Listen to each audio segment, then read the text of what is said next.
Alright, Easy Ride 150 CBT cleaning. Alright, tunog helicopter na po yan.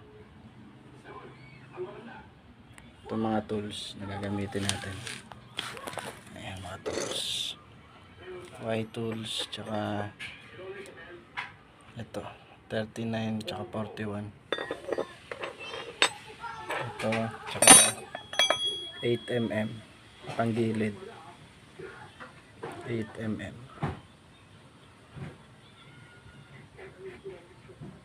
Yan, 8mm. Tsaka isang set. Yan, ito lang mga tools na gagamitin natin panlinis dito. Alright, okay, umpisa na natin.